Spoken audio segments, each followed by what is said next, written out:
Hi everyone, hopefully you're having a good day. My name's Andy. My channel is Finding Value. Today we're going to do our daily technical analysis update of commodities. We're going to work our way through the dollar yields, precious metals, and commodities and ETFs that this guy follows. I'm going to interject my financial opinions, and if you guys need any help with anything, check out finding-value.com. That's where I share individual companies, talk about different sectors and whatnot. We also do question and answer sessions, which we have one on Saturday at 7 a.m. Discounts, the coupon code if you'd like. Let's dive in and see what's going on with the markets. So we're going to start with the dollar. The dollar does, to me, look like it wants to fall lower. Basically what this is a big selling pressure move, and this is coming on up with a lot more weakness, and it does look like it wants to roll over. So we could see further weakness in the dollar and most likely in yields, as the dollar and yields are highly correlated. Not all the time in history, but a lot of the times they are highly correlated. So US 2-year, the 2-year does look like to me that it wants to fall. It was resilient today. It was up 0.4% roughly. But this still has the structure to me to drop. We've dropped out of this channel, this upward channel. We've got a nice, good, strong selling pressure, bearish engulfing move there. We have another one here. And this, to me, looks like a weak bounce. So it makes me think that we want to go lower in the 2-year yield. The 10-year was lower today. Are we going to get some sort of buying pressure in here? The momentum's to the downside. So we'll see if we get a bounce here. Could this be like a little double bounce or whatnot? The momentum on the longer term is definitely higher. So we've got momentum going up. Could we get a bounce? Could this come up here and then roll back over? We'll have to wait and see what this looks like. The TYX doing the same thing as the TNX, which is down today, down about 1.7%.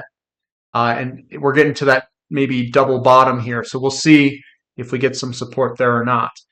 Longer term, obviously, momentum's to the upside. Shorter term, we're getting a pullback in that bigger picture view. TYX TNX ratio, surprisingly, it inverted today. We had the longer end of the curve go down more than the shorter end of the curve. Same with the 2 and 10. The 2s were up and the 10 was down. So the curve is still inverted. Gold doesn't like when the curve inverts, not to that degree, and it usually heads a little bit lower. Bond prices on the long end still heading higher, so that momentum has shifted. This is a bottom. We've been moving on up, but I am curious to see how sustaining this move is to the upside. Are we going to get to this resistance level, which is the top of this, kind of coming through here, and are we going to turn back over? I don't know that if that's going to be the case, but that's where the resistance levels are at. And we'll see how far and how sustaining this bounce will be in bond prices. The 2 and 10 still inverted, surprisingly. The short end of the curve was up 0.4%, and the long end, the 10-year, was down 1.05%. So the curve actually is inverting. Even more so as the long end of the curve falls down and the short end remains resilient, surprisingly. So gold's down. I still think gold looks excellent at this time. I do think that we could pull back to this general location given the current short-term weakness in gold. You can see we've got some strong selling pressure. So support at around the $19.25 level, somewhere in that range, is where we could start to see some support. Silver up barely 0.18%. And this does kind of look like a shoulder, a head, and a shoulder. And we'll see if that actually plays out.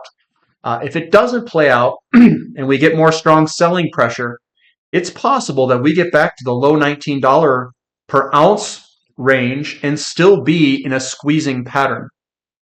So it's possible that we've got more squeezing to do before this breaks out. Platinum, definitely getting some selling pressure. We could be headed towards the low 800s, which is a possibility, and we finished quite strong to the downside. I don't see any reversal yet, and I'll be looking for that over the next few trading sessions. We'll see it if it reverses. If it doesn't reverse, then we're probably heading a little bit lower, maybe even down to the low 800s for a really good buy point if it were to get down there. Palladium does look like it's doing some sort of false breakdown. So I'm in the camp that usually when you start to see these falling wedges, if they start breaking to the downside, that's a false breakdown. And it could break down further. I doubt it, though, with this candlestick. It's showing me that there's some buyers here. So it did reverse, and I would actually be inclined to be looking at Palladium for potential strength. I know that seems weird, but it's not. It doesn't look too bad, and we do have support underneath us. XAU to gold ratio, still strong selling pressure in the gold and silver mining companies. But, I mean, that is expected when you've got gold going down and silver going down, and the margins are continuing to compress or continuing to get more negative, which is not a good thing. So the gold and silver mining companies are experiencing a little bit of stress down here, and we haven't turned yet. CRB index down. It looks like this is breaking to the downside for the CRB index, and we could see further downside possibility. Now, this is the fractal of the last bull market, this blue piece overhanging it. Last time we went all the way down here and then ripped it. Is it possible that we actually end up going into a further pullback? It is very much possible. And it doesn't mean that the commodity bull market is over, but it does mean that in the short term that we could see some more selling pressure before heading higher, which is a possibility. I'm not calling for that, but we had a pretty big pullback last bull market, and we popped out of this pattern to the upside, and everything still looks okay. I'm just saying it is possible that we could see a further sell-off to the downside. CRB to S&P 500 continuing to pull back. Commodities are selling off in the short term here, and that we could see further downside pressure even in this ratio as it starts to fall and maybe even pick up steam. GDX, again, selling off. We're below a lot of support resistance. There we are in this bigger flag pattern. GDXJ also squeezing up into the corner here, but a down day today. And SILJ down today. And underneath a lot of resistance above us, which there's a resistance line that you could draw through here as well. But we are getting to a very cheap level in SILJ historically. Crude oil continues to sell off, down 2.27%. He didn't have a huge bounce today, but the downtrend is still intact, and we could see potentially lower prices ahead of us. So we'll see when this turns. Right now, the momentum's to the downside. I don't see any basing patterns yet. We do have support all across here, so we'll see if this support sticks anywhere. But again, we could see further downside possibility. There are a couple companies starting to try to turn higher, so we'll see. TTF gas, still above support, still looks okay. It's just consolidating sideways. Natural gas for Henry Hub, putting in a bullish hammer candlestick. So that does look like we're getting support where we need it. So that's looking all right. We've got XOP. Yeah, you know me. Still, we got some strong selling pressure. And again, we could see further downside in the short term for XOP as this closed quite strong. And we've had some pretty strong selling pressures the last 3 days. So it's going to take some time for this to turn around, generally speaking. And with crude breaking its support level at 82, and if it continues lower, this obviously could continue lower. OIH getting some support right at the support line. I kind of drew this in there. So that's getting a little bit of support there for the Energy Service Group. Here's Sprott Physical Uranium Trust heading a little bit to the downside. Some of these energy sectors are experiencing a sell-off here. Could we go a little bit lower? It's possible. Definitely looks like that. URA down 2.44. That is a bearish engulfing. This does look like we could potentially head lower. We've got a bearish engulfing here, a bearish engulfing there. So we couldn't break through that and basically create new highs. And we're getting a little bit of selling pressure these past few days. And we'll see what the strength is here to the downside if we get some selling pressure, which we see. The momentum's to the downside. URNM also getting selling pressure. Looks like we could potentially head lower in the short term for URNM and also in URNJ. And hopefully buyers come in here and reverse this immediately. But right now, there is selling pressure and we get these multiple bearish engulfings there, which means we could see some further downside. We've got another one today. TAN heading a little bit lower. Again, the momentum's to the downside. I wouldn't really do anything there. It's going to continue lower is my guess. COPX, we're seeing a sharp sell-off here. We're seeing a sell-off also in copper itself, the futures pricing. And we could see further downside in COPX and even in copper. Lithium continuing lower. Haven't broken the downtrend line yet. I would expect that to slightly move on down. REMX also continuing lower. Again, downside until we break the trend line. S&P 500 getting a lot of resistance here. We'll see if we can break higher. To me, it looks like it wants to go lower in the short term because we haven't punched through really. NASDAQ also slowing down today. It's a flat day. That's punched through though.